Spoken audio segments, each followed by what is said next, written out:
Begin? One of the things that I've done a U-turn on in the last few years is that ideas are important. You know, for a very long time, being an entrepreneur, being a hacker myself, I used to always be of the belief that ideas are not that important, execution is. But you know what? When you've been in the space for like more than a decade, you learn that yes, while execution is very, very important and very few people can do quality execution, ideas actually do matter. Kunal Shah says this best, right? He says there are so many areas in India that are like deserts where you could go build a dam, but you're not going to get anything. And there are some rare spaces where there is water and you can build a dam and you can actually make money. He's talking about this in the context of money, where he says that some ideas you could really work really hard, but the market simply doesn't support what you want to do. There's no customer demand, and therefore you will waste years of your life. Over the years, I've become much more sensitive to the fact that ideas do matter, and finding quality ideas is hard because a lot of new ideas actually look or sound really stupid in the early days. In fact, think about Snapchat.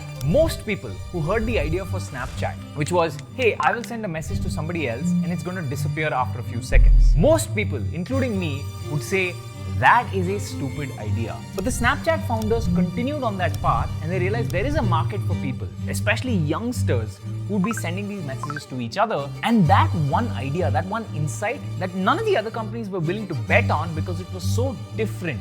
It didn't even seem like a good idea. Because of that, they are now a multi-billion-dollar company. So today I have my hands on a report. It's by Antler India, the venture capital firm. And I think this report is special because it outlines 100 different ideas that a lot of the top people in India are excited about. Now, who are these top people? Some of these are venture capitalists. Some of these are entrepreneurs that you know and you love. Some of these are really smart hackers in their spaces. What Antler has gone and done is got 100 of some of the smartest people I respect and admire, and they've asked them, what are the ideas you are most excited about? Because one of the ways you can mine out good business ideas is by talking to people who are really good at what they do, and then ask them, what's an idea you are really excited by, but you can't work on yourself because you're already doing so many things. And this report actually captures many of them. I put a link in the description for anyone who wants to go read the report. So without much further ado, welcome to Breakdown.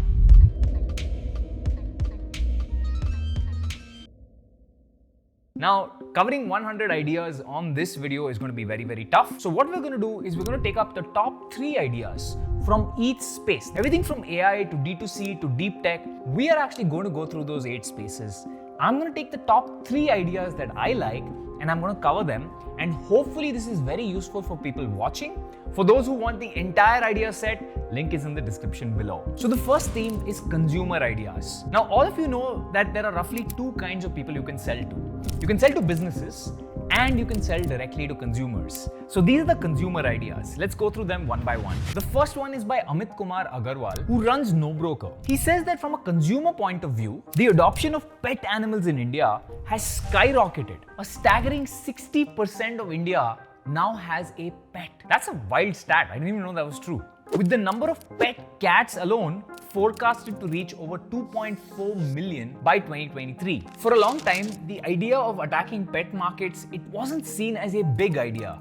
But now that more people have disposable income and they're willing to spend on things outside of just their basic needs, they are now also spending on their pets. In fact, there are even names for this. With both partners having an income and then having a dog, that's actually been abbreviated. It's called a DINKWAD. That's DINKWAD, which stands for double income, no kids, with a dog. I feel like these days, every abbreviation that comes out, I'm like, oh shit, I can relate. But what Amit says is this is actually a wide market if you dig in. Everything from pharmaceuticals, which is medicines, grooming, toys, and accessories. He says that things like specialized pet food catering to different breeds or health conditions, advanced healthcare and wellness products, and even some tech solutions today would be very useful. At one point in history, this wasn't considered a serious idea, but this is the thing, right? Consumer mindset is evolving, and this seems like one of those ideas where money is already going. Somebody's going to come out and organize the space. The next idea is from Anand Daniel of Axel. Anand says that they are structurally bullish on startups building for Bharat, which is actually a moniker in the venture capital land for rural Indian customers. In his opinion, rural India is getting modernized and aspirational, and many of these people are looking for solutions and products similar to what their urban counterparts have. Bharat is 63% of India's population,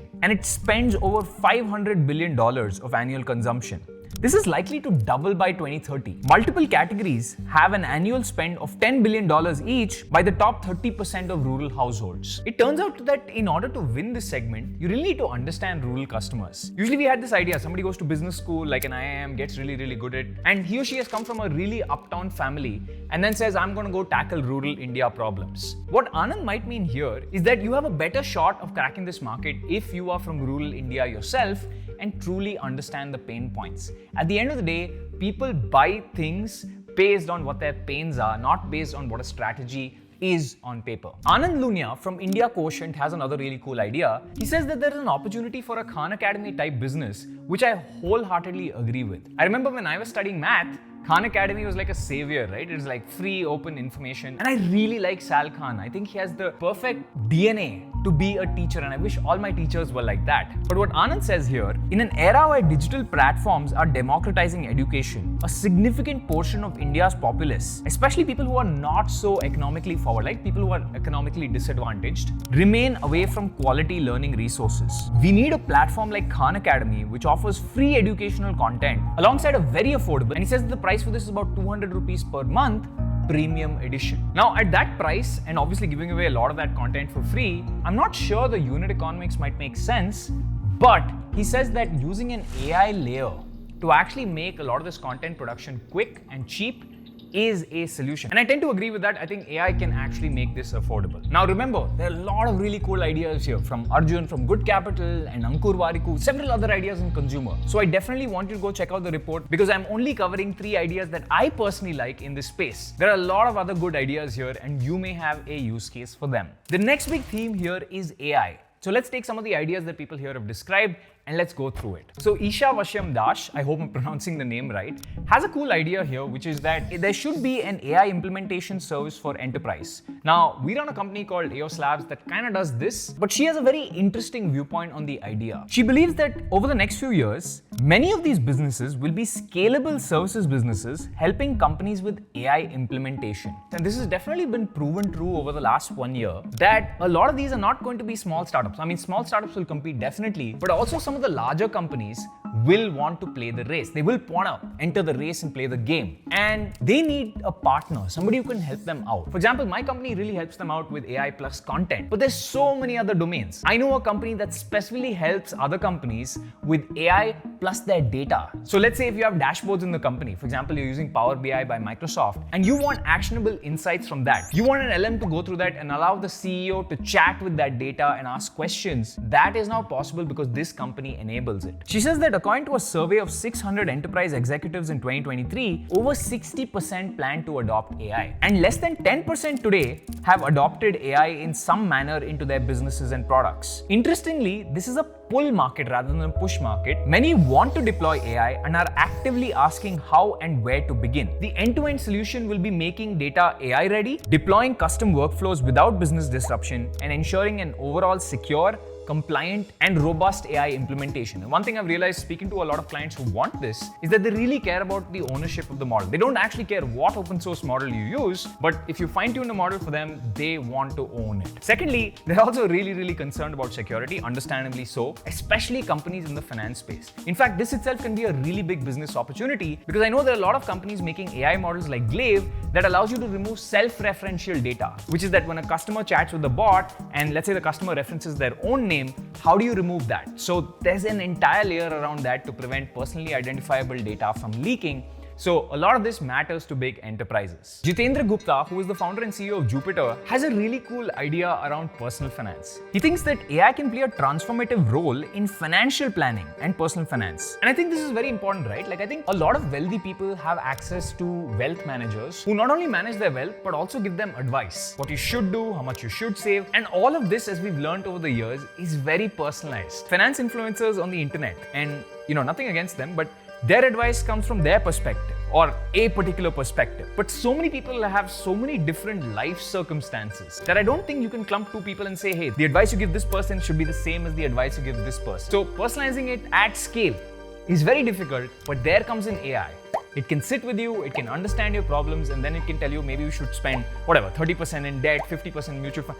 Depending on your personal scenario, what you need, your health conditions, all of those things. And I do think there's going to be some company in India that does solve this, because the cultural context of this is so important, right? You can't take a solution from the US and apply it to India, because that solution from abroad might not have India's context and might also not know what assets you can actually invest in India and what the rules regarding those assets are. Shubham Sandeep from Pi Ventures also has a really cool idea that you should build AI model compression technology. How do you build a developer-friendly platform to help enterprises reduce the size of the complex, which is the multi-billion parameter AI models, without impacting the accuracy, especially to run them in resource-constrained environments such as on edge devices? I'll give you a very specific example of this. Samsung has a fridge. Okay, they've just launched a new series of bespoke AI fridges where they have a camera in there, and that camera needs to look at both the base from inside and then make decisions on it. To do that, it actually needs to look at what's in the fridge,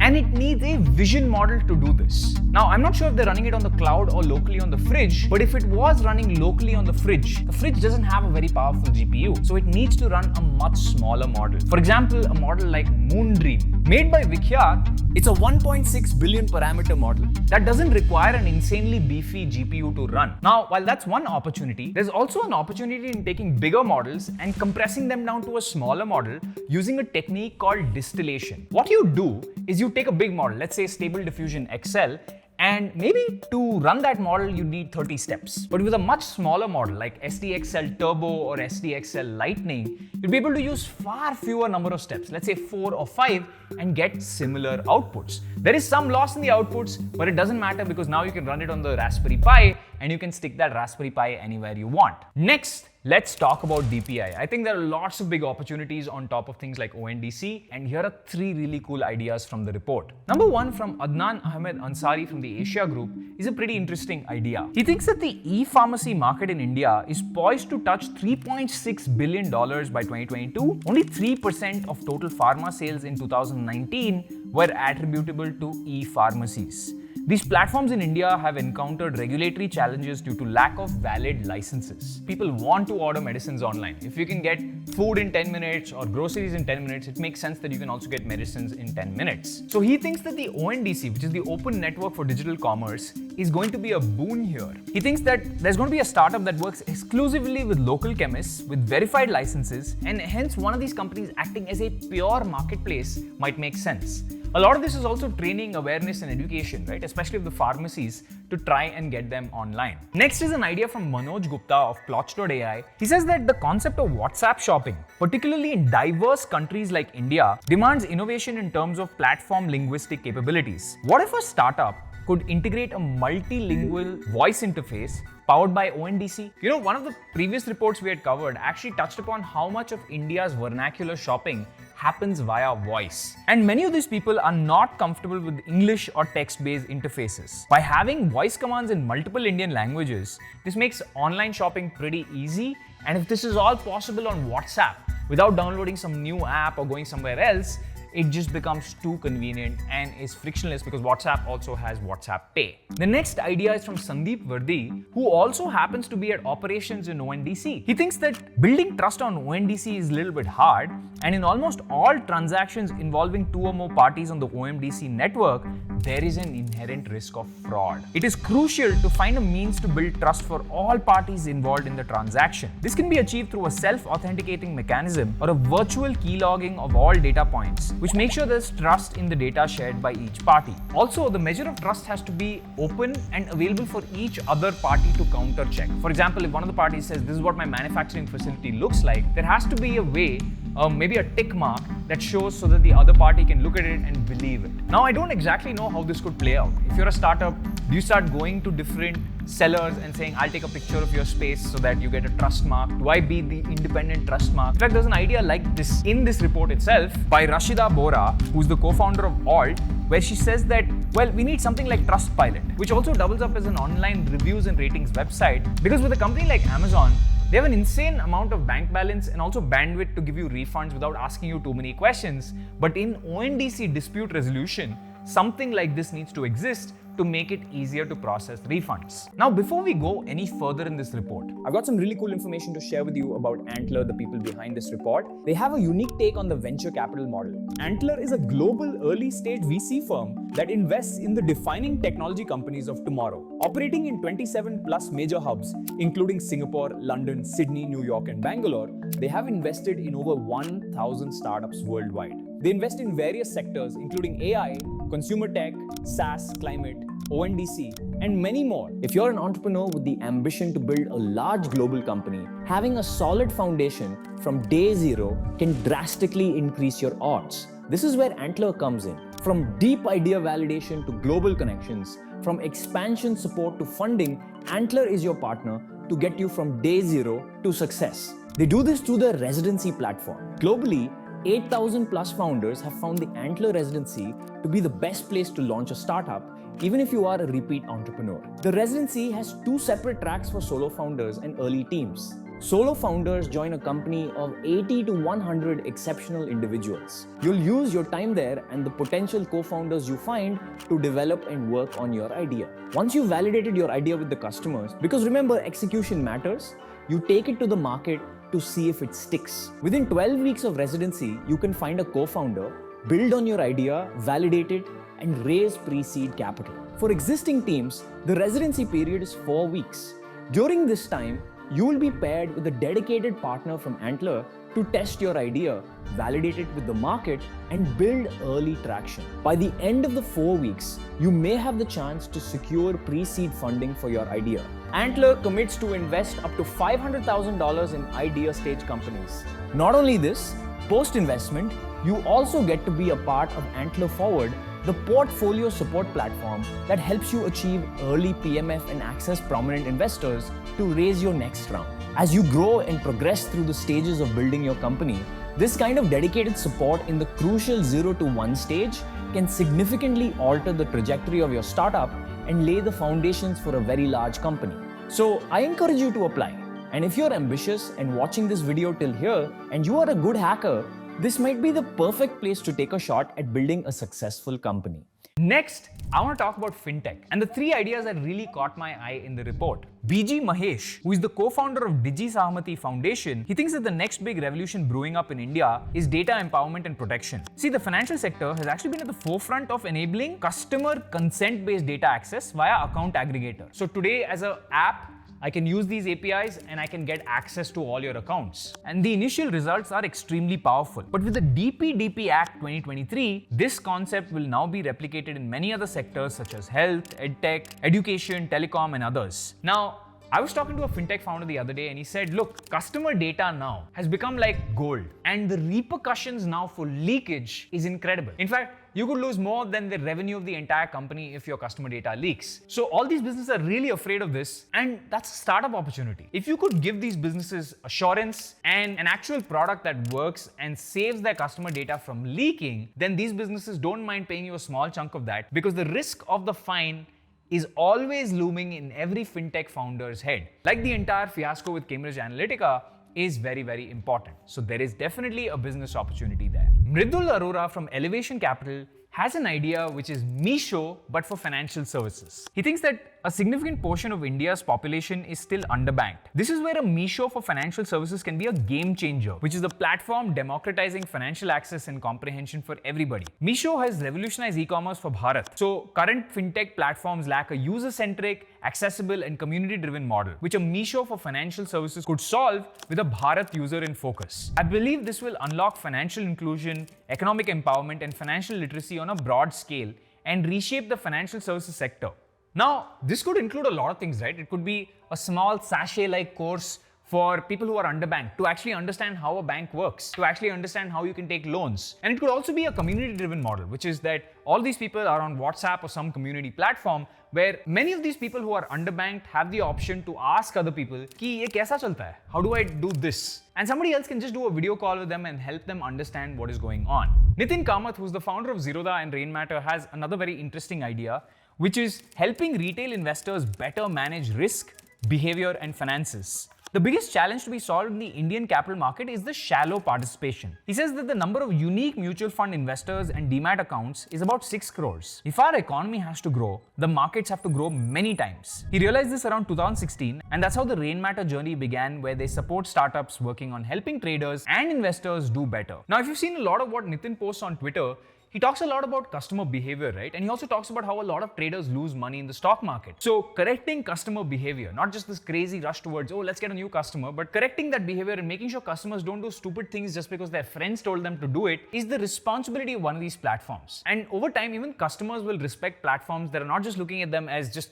a pile of cash, but also looking out for their safety and make sure they don't make life-ruining mistakes. Next, let's talk about an exciting topic, which is deep tech. Anshu Agarwal, who's the co-founder of Flint Labs, has a very interesting idea around merging with AI. He thinks that you can augment your brains like we upgrade computer hardware. You can boost the memory, data retention, and processing power. It's definitely not science fiction, but stands at the intersection of neuroscience, bioengineering, and AI. Now, with Elon Musk working on Neuralink and with all the advances we have in AI, it seems possible that you can immediately make a search query in your head and get the answers for it, making you far more productive and smarter. So you can tackle any problem you want. Now, this is not a problem you can solve overnight. I know that people like Elon Musk, and there are many other labs in the US working on this, and some of them are actually putting these devices inside the skull, and some of these are putting EEGs outside. And I think there's a lot of potential for putting EEGs outside, even though the results are more lossy, because a lot of people are not okay with having an invasive brain surgery. So that aversion to having an invasive brain surgery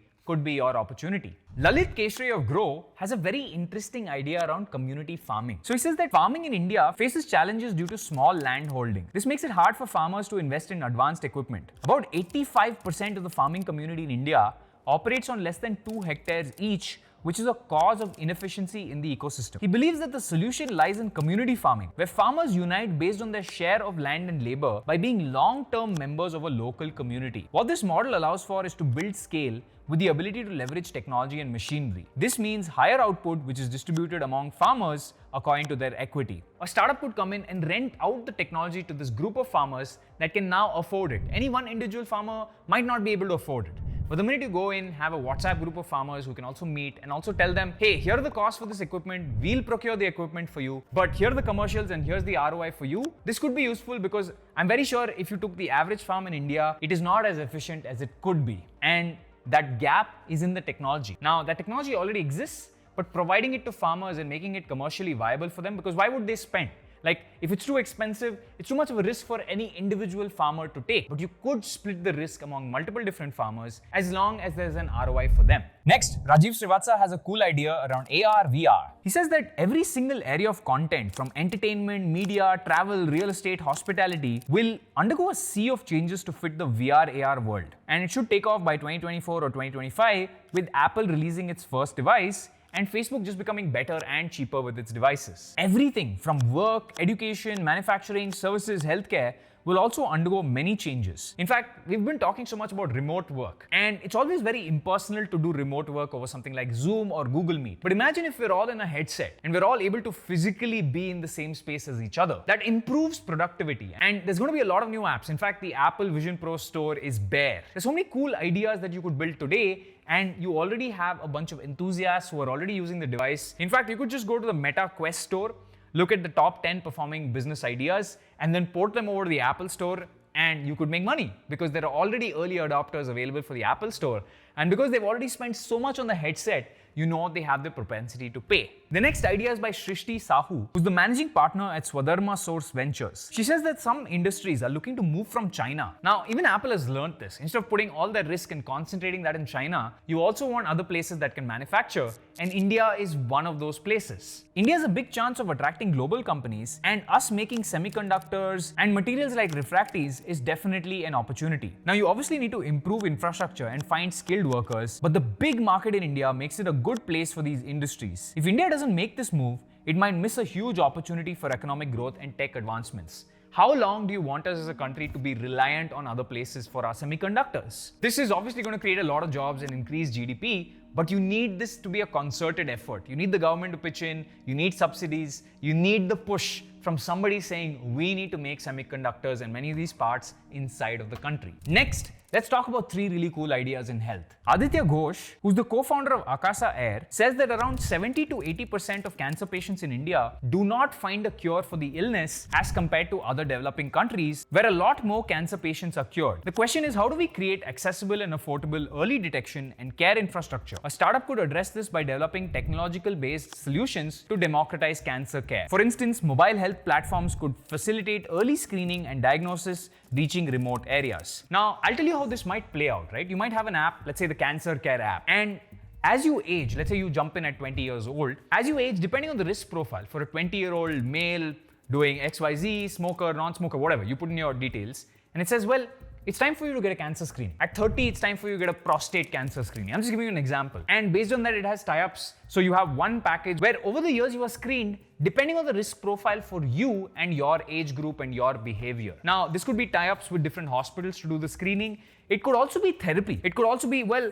now that you've got this and it's baked in with an insurance plan, you could try some therapies which are standard therapies like radiation therapy, or you could try slightly more experimental therapies that have worked outside, like CAR T, which uses your own T cells to attack the cancer cells. Now, this could all be baked into one app, like a protection, like a cancer protection app, because it turns out that a lot of cancer can be solved with early detection, and an app really pushing you towards early detection, as scary as that sounds, might be very useful for you. Next, there's an idea by Anant Narayan of Mensa. And he says that in India, many people in cities and poor communities need affordable and accessible mental health services. But it's just not easy to get. Some small companies have started to offer help, but we need bigger companies to step in. But with tech like AI, and I saw this very recently on Peter Levels.io on Twitter, where he built this new AI called Therapist AI. Now, whether it works or not is a different issue, but the fact that AI is here, and we simply don't have enough real therapists for the kind of scope and scale of India. Maybe for smaller communities, some of this technology could help at least hear them out and at least deliver something like cognitive behavioral therapy to them. Using new technologies like AI and online doctor visits when necessary, many people can get the help they need without spending a lot. Next, there's an idea from Gauri Shankar Nagarajan from Antler. He says that there's an opportunity for simplifying the hospital checkout process for India. Hospital checkout is the most broken process right now and a bad experience for patients. By creating a centralized digital platform that allows for real-time updates and coordination among hospital staff, insurance providers, and patients. I'll tell you how it works, because I've actually gone to the hospital and got insurance sometimes, right? It's a terrible process. You have to stay overnight and you have to fill in a lot of papers. In fact, it's not just one paper, it's multiple papers. You need the doctor to sign in the admission form and also the checkout form when you're done. The insurance person actually has to come in and see you in the hospital. And then the insurance person says, okay, fine, this person was in the hospital, let's deliver the payment. And in all of this, most of these people are not coordinated. The insurance person doesn't know where to go, he doesn't know which room it's in. The nurses don't know what's going on. The doctor doesn't know what's going on. The doctor is harrowing between 10 different patients. It's stressful for everybody, and most of all the patient who's actually sick. So having a system that centralizes all of this might be very useful. The final theme of ideas is software as a service. Now, as you all know, this stands for cloud software, which is you come in, you buy some software, it makes your life more productive, either as an individual or as a business. The first idea is from Krishna Hegde from PYOR Edge. Given the technological shift, India will have one of the largest gig workforces globally. Now, a gig workforce that leverages technology can see a huge boost in productivity and also participants like women. The fragmented nature of gig workers binds them to use technology provided by platforms whose interests is not fully aligned with the workers. Right now, the platforms really align with the people getting the workers, right? It could be the real estate firm hiring the construction workers. It could be the food delivery firm hiring the ride-sharing people.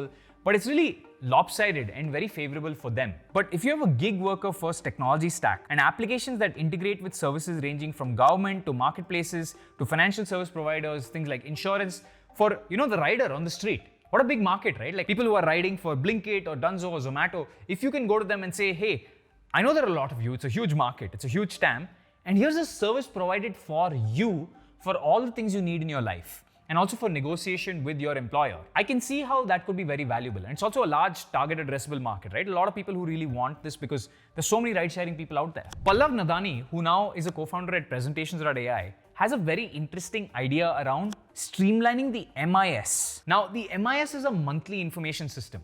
And the MIS is always a cause of strain, especially in venture-funded companies, because the VCs always want access to the MIS, and founders, especially early-stage founders, They're more focused on the problem that they don't actually update the MIS. Now, what Pallav says is not just dashboards, but everything from a spreadsheet approach with collaboration and security layers for sharing with different investors. Some investors need a different view. They need a more holistic view of the company because they've invested more. Some investors are smaller investors, so they don't need to see all the data, but important data. Some are key members who you want to show even lesser data or maybe more data, depending on how your company is structured. But having those different access levels, very important. He says that it should have rule-based syncing with other cloud tools for automatic updates of data. Also, having these tools actually track industry data, which shows how do you as a company measure up to the industry. If you're a public company, how do you measure up against other public companies? So your investors, key employees, even you as the founder can actually see that and say, oh, I get where we're falling short. I think that would be very useful. And as far as I can tell, I don't think something like this exists in the market. Shobit Bakliwal, who's the founder at OakRev, has a pretty interesting insight around workflow wizards. He would love to see a startup that could streamline application workflows, especially in user onboarding process. A workflow automation tool with both API and a user-friendly UI. In the UI, you get to send rules like send a verification email after sign up and resend if not verified in 3 hours. These rules are flexible, adapting to the user's needs. The tool would use API and webhooks to communicate with your app. So when a user signs up, your app notifies the API and the tool acts based on the set rules. Something like this could eliminate a significant portion of the development cycle for app workflow actions, saving time and resources. It's about making the backend smarter and more responsive, transforming the way we manage digital interactions. I think Shobit has a really good idea here, but it goes one layer more. Let's say somebody in your marketing division wants to change the workflow a bit. The only way that person can do it is by going to a developer in the organization and saying, change this, change that. Most developers are paid a lot and their time is very, very valuable. By shifting all this responsibility to a marketing person, the marketing person can write the rules without a developer, which makes your organization far more efficient. The last idea in SaaS is Sri Krishnan Ganeshans, who works at Rocket Lane. He says that in today's B2B landscape, while there are reviews we use as buyers to determine which vendors we want to work with, there needs to be a system that works the other way around too. For vendors and suppliers, to learn about how it is to engage with an enterprise, almost a karma system that allows partners, vendors, etc. to rate if the customer pays on time, treats their teams well, etc. We all know how an Uber or Ola rating system improves both the customer and driver behavior. This is similar. It would help with creating the right accountability and encourage better business practices from the company to do. Now, if you're a business and exploring SaaS tools, there are places like G2 where you can actually go and you can look at the ratings of these different SaaS tools, the reviews, what people think about them. But if you're a SaaS company owner and you are selling your tool to different customers, how do you know which customer is toxic? And trust me, there are some customers that can just waste so much of your time and energy that you could have gotten 10 other customers in the time it took for you to deal with them. So knowing who the customers who are terrible to work with in advance is very useful for you. So this rating and review system for customers, today, I don't think it exists, and it's definitely an opportunity for many SaaS company CEOs to say, I don't want to work with them. I've heard really bad things about them. It happens more as a hearsay thing today, where people tell each other, but having a platform for it could be useful. Anyway, that's the report, and there are 100 ideas in the report. We've covered a very, very small chunk of them, and some of these ideas really resonated with me, and I'm sure for you, many of the other ideas might resonate, and it's a far easier read than it is listening to me because I've given a lot of more context and color around the ideas. So definitely go check out the report. And if you do have the DNA to be a potential founder, also go check out the Antler residency, because I think having a structured program in the early days to go tackle the gigantic adventure of being an entrepreneur, it's best done with somebody to help you. So definitely go check out the residency. That's it for me. Hope you enjoyed this. Bye.